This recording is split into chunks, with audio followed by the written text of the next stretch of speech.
मित्र हो, नमस्कार. माणूस जरी करता असला तरी करविता मात्र परमेश्वरच असतो. हे माझ्या सद्गुरूंचं वाक्य आमच्या जीवनामध्ये आम्ही सतत अनुभवत होतो. सर्वात महत्त्वाचं म्हणजे आमच्या जे ओळखीचे नाहीत, जातीचे नाहीत, धर्माचे नाहीत, अशी माणसं आमच्या जीवनात जणू परमेश्वराचे दूत म्हणून येत होते आणि अशक्य असलेल्या गोष्टी सहज शक्य होत होत्या. कारण आता माझ्या प्रसादच्या जीवनाचा कर्ता आणि करविता परमेश्वरच झाला होता. आज असेच 3 प्रसंग आपण ऐकणार आहात. त्यामधील पहिला प्रसंग पण प्रसादच्या जीवनामधील गाण्याचा शेवटचा प्रसंग, तो म्हणजे प्रसादच्या गाण्याचा अल्बम. 25-30 वर्षापूर्वी गाण्याचा अल्बम ही जणू काही गायकांची प्रसिद्धी आणि प्रॉपर्टीच असायची. अनेक अल्बम त्यावेळी गाजायचे. आपल्या प्रसादचाही असा गाण्याचा अल्बम व्हावा अशी माझी इच्छा मनात होती. कारण की असं वाटलं की पुढे काही माझा प्रसाद गाऊ शकणार नाही, तर कमीत कमी अल्बममुळे त्याचा आवाज आपल्यापर्यंत राहील. आणि त्यासाठी मी चौकशी केली तेव्हा जो खर्च सांगण्यात आला तो आमच्या आवाक्याबाहेर होता. इतकंच नाही तर एका व्यक्तीने तर तुम्हाला जमत नाही तर कशाला तुम्ही चौकशा करता असं सांगून माझा अपमानही केला होता आणि म्हणून मी शांत बसलेले. पण परमेश्वर स्वामी माऊली कशी शांत बसणार? तिने ह्या आईची आणि प्रसादची जी काही प्रामाणिक मेहनत होती ती लक्षात ठेवलेलीच होती. आणि म्हणूनच एक दिवस अचानक एक अनोळखी व्यक्तीचा आम्हाला फोन आला. त्यांचं नाव होतं कमाल सर आणि त्यांनी सांगितलं की VR म्युझिक कंपनीमधून मी बोलतो आहे आणि आम्हाला तुमच्या प्रसादचा अल्बम करायचा आहे. विस्पी सर हे त्या कंपनीचे प्रमुख होते. त्यावेळी दिव्यांग मुलांचा अल्बम ते करत होते आणि त्यात त्यांना प्रसादचं इंडियन एक्सप्रेसमध्ये त्यांनी जी बातमी वाचली त्यातून त्यांना प्रसाद कळला होता आणि तिथूनच नंबर घेऊन त्यांनी फोन केलेला. पण सुरुवातीला मात्र मी पटकन तयार झाले नाही, कारण आम्हाला त्यांची काहीच माहिती नव्हती. पण चौकशी केल्यानंतर कळलं की ते एक पॉप सिंगर होते आणि त्यांची ती म्युझिक कंपनी होती. मी प्रत्यक्ष जाऊन तिथे पाहिलं की खरोखरच त्यांचा म्युझिक स्टुडिओ होता आणि एका प्रसादसारख्याच मुलाचा, त्याचं नाव तुषार, ते गाण्याचा अल्बम करत होते आणि तिथे त्याचं रेकॉर्डिंग चाललेलं. आणि त्यामुळे मी लगेचच तयार झाले आणि योगायोग असा की प्रसादची गाणी सुरुवातीला असं वाटलेलं की हा 2-3 मुलांचा मिळून एकच अल्बम होईल, पण तसं नव्हतं. प्रत्येक मुलांचा वैयक्तिक अल्बम होणार होता.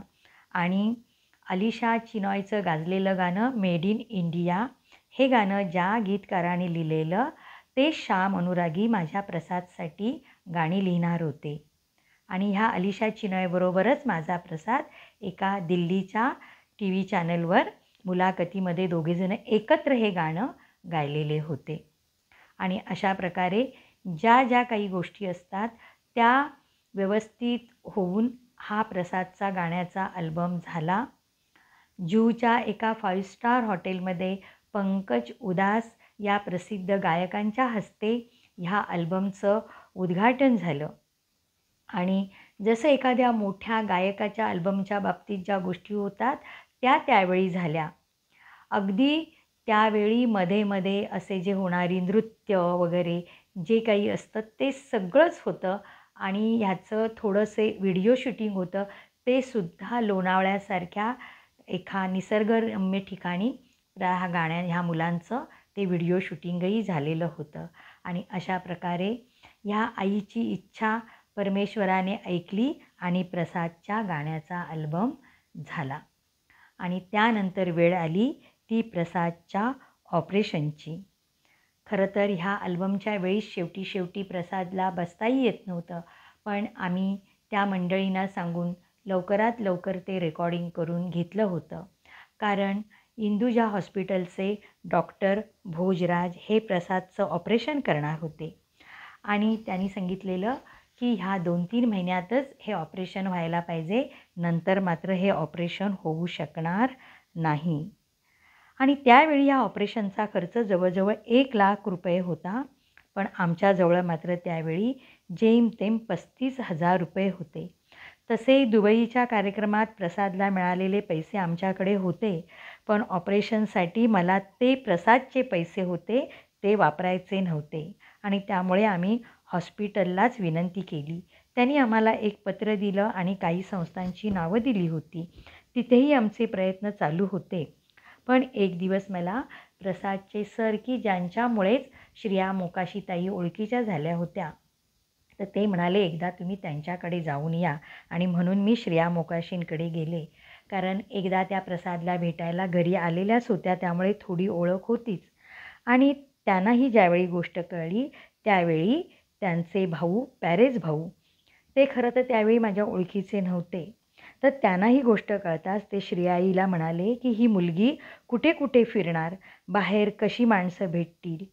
त्यामुळे प्रसादची फाईल त्यांनी माझ्याकडून मागून घेतली आणि साधारण 5-6 दिवस गेले. श्रेयाताईंनी मला बोलावलं आणि स्वतःच्या गाडीने त्या मला एका कंपनीच्या कार्यालयात घेऊन गेल्या की जिथे पॅरेज भाऊ आधीच बोललेले होते आणि ह्या कंपनीने प्रसादच्या ऑपरेशनचा पूर्ण खर्च आम्हाला दिला. श्रेया आई आणि पॅरेज भाई ही देव माणसं आजही आमच्यासोबत आहेत, आमच्या सुखदुःखामध्ये सहभागी आहेत. प्रसादचं ऑपरेशनच्या अनेक रिस्क डॉक्टरांनी सांगितलेल्या होत्या.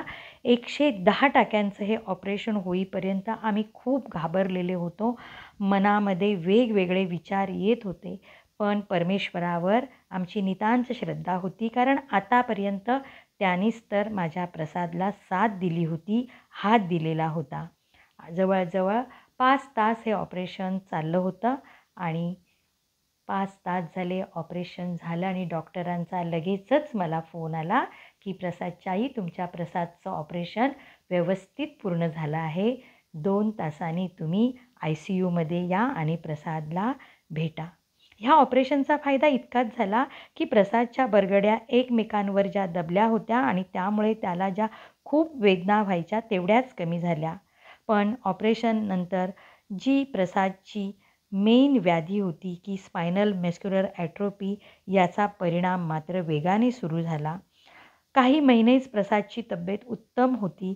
त्यावेळी आमच्याही आशा थोड्या पल्लवित झाल्या होत्या, पण आता त्या मावळू लागल्या. कारण प्रसादला आता जास्त वेळ बसताच येईना आणि हळूहळू त्याचं गाणंही आता बंद झालं होतं. त्यामुळे प्रसादच्या आणि आमच्या मनाची जणू घुसमटच त्यावेळी चालू होती.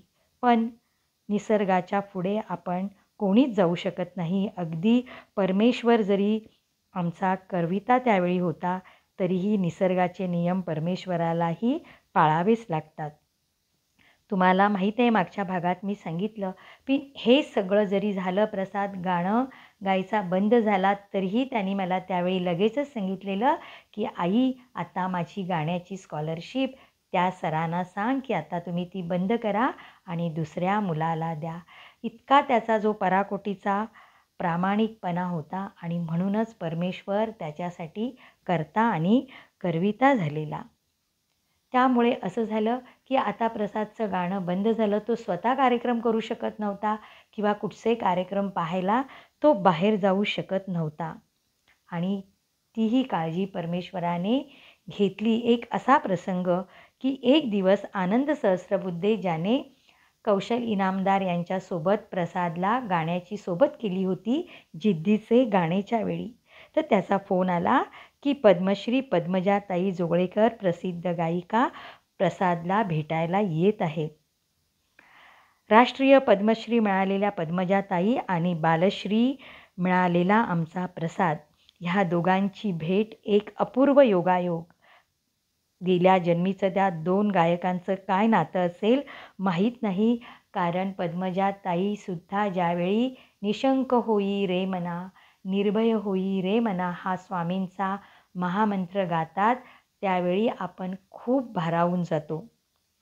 तर त्या आमच्या घरी आल्या, प्रसादच्या शेजारी बसल्या, प्रसादशी गप्पा मारल्या आणि त्यांनी प्रसादसाठी 2 ते 3 गाणी स्वतःची तिथे गाऊन दाखवली. इतकंच नाही तर त्यांनी प्रसादलाही विनंती केली की प्रसाद, तुझं जे गाणं मला कळलं की तू खूप सुंदर गातोस, केव्हा तरी पहाटे, तर ह्याचं एक कडवं मला म्हणून दाखवशील का? आम्ही प्रसादला बसवलं. प्रसाद खूप नाही पण एक कडवं मात्र प्रसादने अतिशय सुंदर त्यांच्यासाठी गायलं. जणू 2 गायकांची मैफिलच आमच्या घरी त्यावेळी घडून आली. पद्मजा ताईंच्या डोळ्यामध्ये निघताना पाणी होतं. पण ही भेट एक अपूर्व योगायोग परमेश्वर माऊलीने घडवून आणला होता. तर मित्रहो, अशा प्रकारे ऑपरेशनसाठी धावलेल्या परेश मोकाशीच्या आई, श्रियाताई आणि पॅरेस भाई ही माणसं जणू परमेश्वराने पाठवलेले देवदूत होते. तर प्रसादचा अल्बम की जो असं वाटलेलं कधीच होणार नाही, पण कोणी अनोळखी व्यक्ती आमच्या घरी येऊन प्रसादचा अल्बम करणार आहेत सांगून त्यांनी सगळा काही तो अल्बम असा थाटामाटात केला की मोठ्या मोठ्या गायकांना जे आनंदाचे क्षण मिळतात ते सगळे माझ्या प्रसादला मिळाले होते. आणि इतकंच नाही तर राष्ट्रीय पद्मश्रीने ज्यांचा सन्मान झाला त्या पद्मजाताई आमच्या घरी येऊन प्रसादसाठी गायल्या. हे सगळे योगायोग म्हणजे नुसते साधारण योगायोग नाही हो, ह्यासाठी परमेश्वराचीच करणी लागते आणि परमेश्वरच प्रसादचा कर्ता आणि करविता झालेला होता.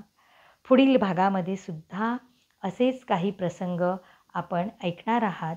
मित्रहो, मी आता इथेच थांबते. नमस्कार. श्री स्वामी समर्थ.